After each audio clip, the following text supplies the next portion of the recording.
Good morning, Alvin, at magandang umaga sa iyo at sa ating mga tagapakinig. At pasensya na kasi this last few days, alam mo naman maraming nangyayari sa Senado. Opo, ay naintindihan po namin, inanunsyo ko naman po, importante lang po, gawin ninyo yung best ninyo. O, pwede na yun, manunod na lang kami from the sidelines. Anyway, nagpapa-interview ka naman sa Senate media. Lahat naman ng stations represented sa Senado, Senator. Correct, correct. Kompleto naman doon. In fact, pati yung mga online portals, yung mga major online portals ay represented rin. Tama ka? Opo, from time to time lang magtatampo kami pag hindi na pagbibigyan, pero hayaan mo na kami. Pipilitin ko, Alvin. Alam mo naman, maaga ako nagigising Opo, kaya opo, I know. pipilitin natin. Unahin po natin yung latest, napanood ko rin ito sa social media, na ang Korte Suprema po ay hinihingan ng mga dokumento, ang Solicitor General. Ang sabi niya, dapat mag-submit ang Kamara at ang Senado ng mga dokumento related po sa budget ng mga nakarang taon dahil gusto nilang malaman paano nangyari o nasaan banda yung na nagdadagdag ng budget dun sa BICAM. Ang Senate President po ba ay magsasubmit dahil kayo na po ngayon yon?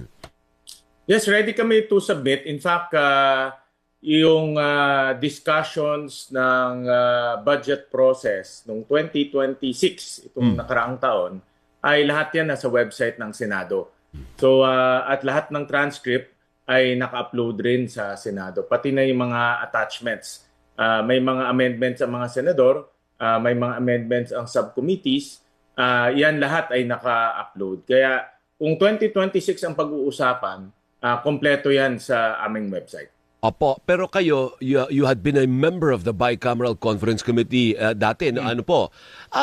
Totoo ba yung nangyayari na parang ang kutob siguro ng Korte Suprema, nangyayari yung insertion nandun sa BICAM, tinataas nila yung, o binabawasan nila yung budget items. Nangyayari po ba yun? Actually, Alvin, ang budget process kasi maraming steps yan. No? So Opo. pwede kang mag-introduce ng amendments, let's say sa period of amendments. Pwede ka rin mag-introduce ng amendments pagdating, let's say, ng BICAM. Even during the discussions, pwede ka mag-amend may technical working group, pwede ka rin mag-introduce ng amendments. So maraming steps na pwede ka mag-introduce ng amendments. Ang importante dito, unang-una, yung amendments mo ay may basehan. For example, ito ay request ng mga agencies o coordinated to sa mga agencies para hindi nasasayang. Pangalawa, transparent. Importante na ina-upload to sa website at nalalaman rin ng mga senador at taong bayan kung ano itong mga amendments. Kaya yung 2026, pag makikita natin yung Open BICAM, kitang-kita kung ano yung mga ina-amenda sa floor at ina-upload namin to sa aming website. Pero ang in question ata, Senator, ay yung 2025. Kasi doon nagsimula yung flood control issue, hindi ho ba? Tama. At itong 2025, dahil wala pa ako noon sa Finance Committee, sa pagkaalam ko, meron naman tong mga dokumento rin. No?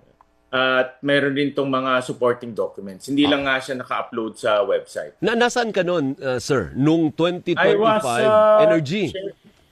Chairman ako ng Ways and Means. Ways and Means. Tama. Chairman ako ng Ways and Means So, Committee. hindi ka kasali sa BICAM noon? Kasali ako sa BICAM at that time. Ang kino-cover ko sa BICAM, yung energy sector.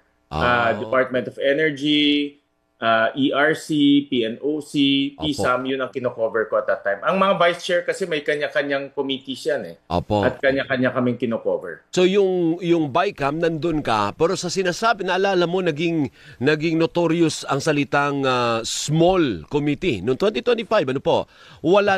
Definitely wala po kayo doon sa small committee.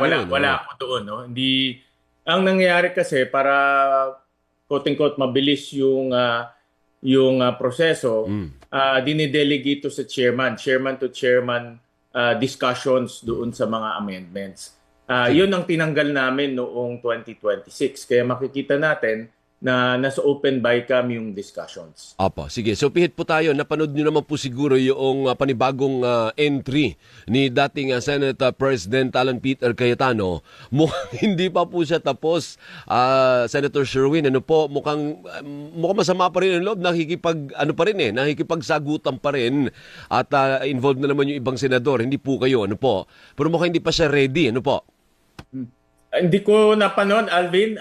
Yesterday kasi I was busy with iba-ibang kasi first day natin on the job. Opo. Kaya sinisigurado natin na walang madidelay na mga papeles at walang madidelay na sweldo. So hindi ko napanood yung mga videos. Opo. I think may binanggit siya about na bakit nyo ba pinag-iinitan yung Facebook ko? Kayo din naman nag-Facebook din naman? Well, kanya-kanya naman talagang pamamaraan yan para mag-communicate.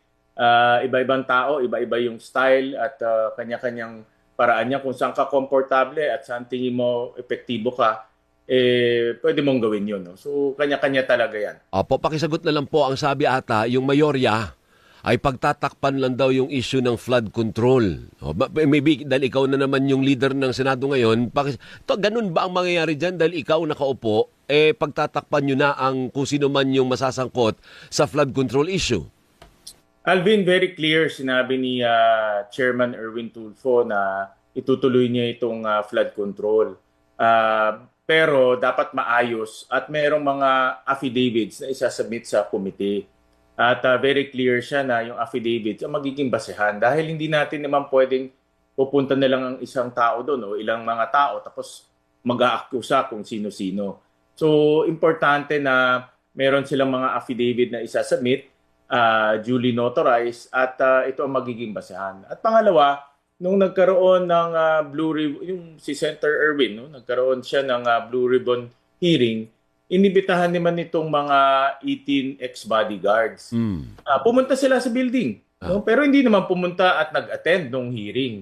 Kaya nakaka-insulto yon at para sa akin, pagbabaliwala ng hearing. At yung oportunidad na maglahad sila ng katotohanan, nawala rin. Dahil nasa loob ka na ng building, nandoon ka na at ilang hakbang na lang, nasa hearing ka na, pero hindi ka nag-attend. So yung oportunidad na magsabi ka ng totoo, nawala rin. No? So kung para sa akin, binigyan sila ng oportunidad pero sinayang nila. No? Sabi ko nga, doon sa aking speech, ang katotohanan, walang pinipili yan. Kakampi mo yung chairman, di mo kakampi yung chairman, di mo kilala yung chairman. Magsabi ka ng katotohanan kung ikaw ay naimbitahan. Opo. Pero ang bottom line is, tuloy pa ba ang investigasyon ninyo ng flood control o tapos na yun, move on na tayo? Kasi ang sabi ni Senator Sherwin ay ni Senator Erwin sa amin kahapon, kaya mo yung ombudsman na kumilos. Ano po, move on na tayo.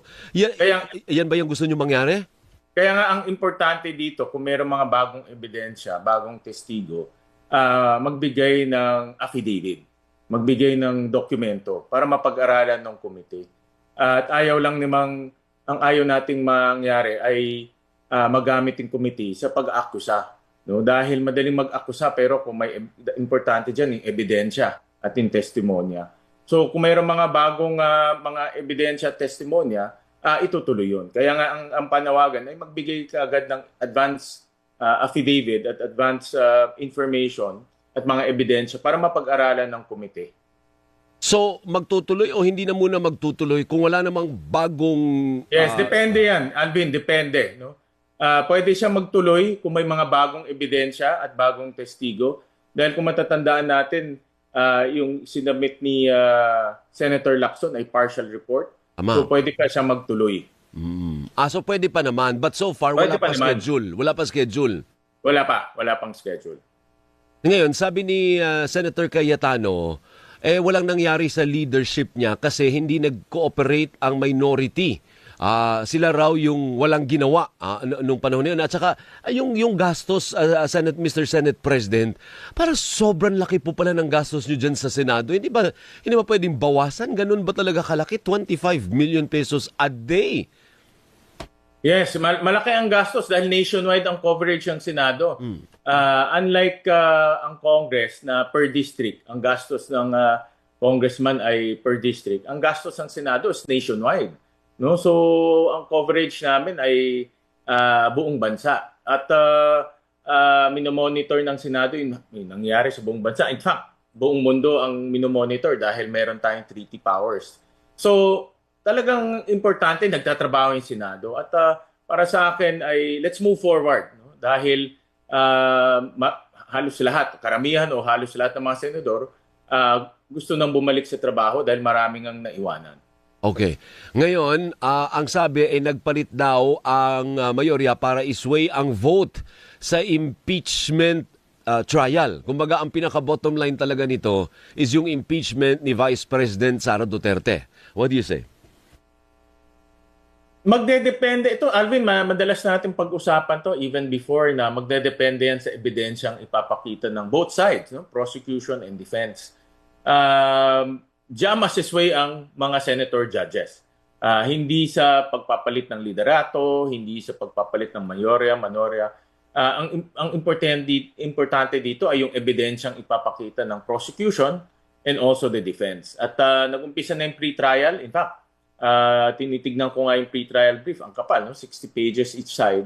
At marami silang mga testigo na ipapakilala at maraming ebidensya na ipapakita. Yun ang pinakamahalaga. At yun ang dapat lumabas para makapagdesisyon ang mga senator judges ng tama at ng patas. Ay, pero hindi pa po kayo nakakapagpasya kung si Senator Chis Escudero na nga ang magiging presiding officer. Kasi sabi ni Senator Ping, mukhang siya. O siya ang gusto ng mayorya. Under the rules, Alvin, nakasulat doon, Senate President ang magpe-preside. Okay. Unless ang Senado ay pipili ng iba. No? So, sa ngayon, Senate President ang magpe-preside at magkakaroon kami ng caucus later on para mapag-usapan. Pero ikaw, okay naman po kayo, Mr. Senate President, na hindi kayo magpipreside o igigiit ninyo. Hindi ako Senate President eh. Hindi ako dapat dyan.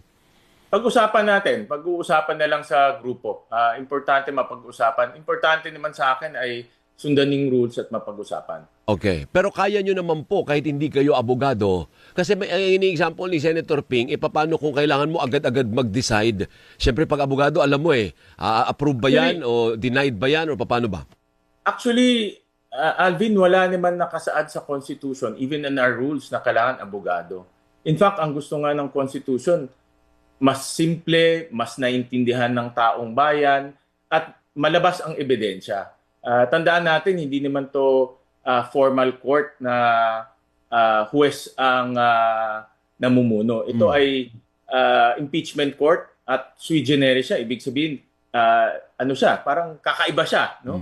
At ang gusto nga ng Constitution ay gawin as layman, mas simple, mas naintindihan ng taong bayan para masundan ng mabuti. Dahil kung very technical siya, kahit na nag-aral ka ng mataas, hindi mo masusundan eh. Kaya kailangan as simple as possible. Opo. Ngayon, dun sa issue po ng kung saan ibabangga yung 2/3, ano ang posisyon nyo dun? Kasi sabi nyo, sure na hindi makakadalo si Senator Jinggoy. Hindi naman nakikita si Senator Bato. Di lalabas 22 lang yun. Pag binangga mo yung 2/3 dun, 15 na lang yun. Hindi na 16. Ano po? Correct. Ito siguro we have to distinguish, no? Nasabi ko na ito in the past. Nasabi ko na pag conviction kailangan ng 2/3. Dahil malinaw sa ating saligang batas na kasulat doon 2/3 of all members. So yun ang akin personal ko ito, personal opinion ko, yun ang dapat sundan. Paano yun? Paano yun, sir? Ang susundan yung sa conviction. Kailangan ng 2/3 of all members. Of Nakasaad all? yan sa ating, yes, of all members. Nakasaad yan sa ating saligang batas at personal opinion ko, dapat sundan itong nakasaad sa saligang batas. Kasi pag all, magiging 16. Tama po? Ngayon, tama. pag all members present, edi mag-iiba naman po ngayon, magiging 50 na lang po. Yeah. Diba? So, tingnan natin kung ano yung nakasaad sa Constitution at yun ang dapat sundan. Okay, sige. Ngayon, ano ang magiging klase ng liderato ni Senator Sherwin Gatchalian dyan sa Senado? Unang-una, kayo ba'y nakapag-usap na ni Senator Cayetano? Sabi mo kasi, kakausapin mo lahat eh. So nakausap nyo na po lahat na minorya except for Senator Cayetano? Actually, marami na. Halos lahat na. Yung iba nagte-text sa akin, nagko-congratulate at Sabi ko nga, let's move forward, let's work together. Marami ng mga members sa minority nag-text o nagpapadala ng congratulatory message. At nagpapasalamat ako sa kanila.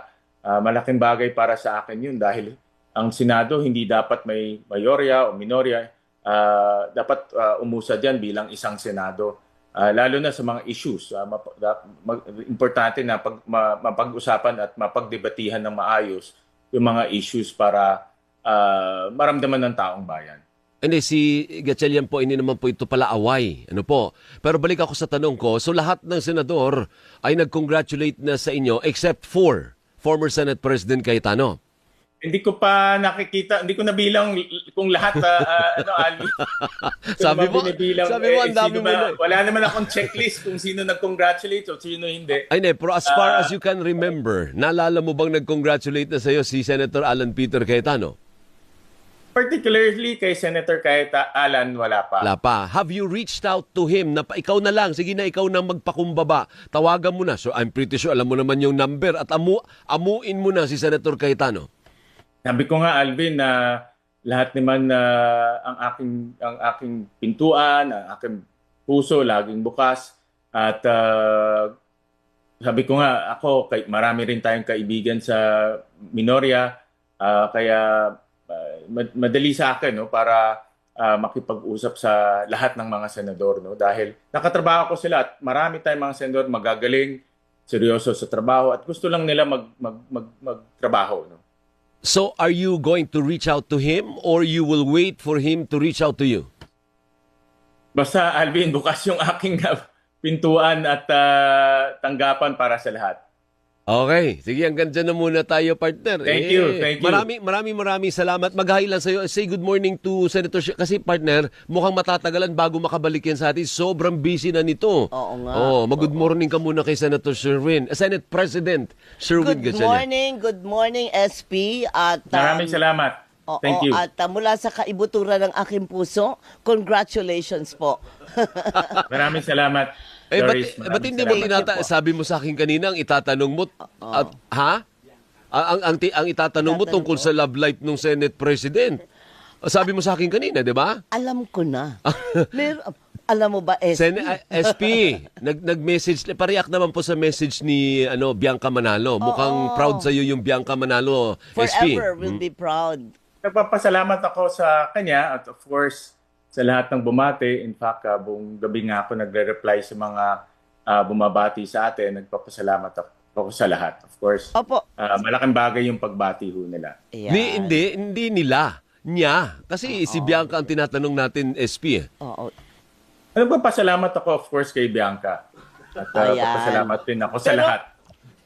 SP, hindi po ba kayo napipikon or kayo po ay Mukhang hindi naman siya kinikilig. Siyempre meron naman, hindi tao rin naman tayo. No? Napipikon din tayo once in a while. Meron pang isa, SP, meron pang isa. Senri. Kumbaga papalitan Pag hindi na ang nagpa-interview si Gatchalian sa akin, ikaw may kasalanan. Sabi ko sa'yo, hindi ko nakakausapin. Paano daw yung Senri o yung Risa Ontiveros at Gatchalian na Senator Sherwin? Well, of course, malaking bagay sa akin na ma-associate kay Senator Risa dahil isa sa pinaka-masipag, matapang at produktibong senador natin. Makikita natin sa special session, dami niya natapos. No? Yung batas sa barangay health workers natin, isa sa pinaka-importanting batas natapos namin na special session. So, malaking karangalan para sa akin.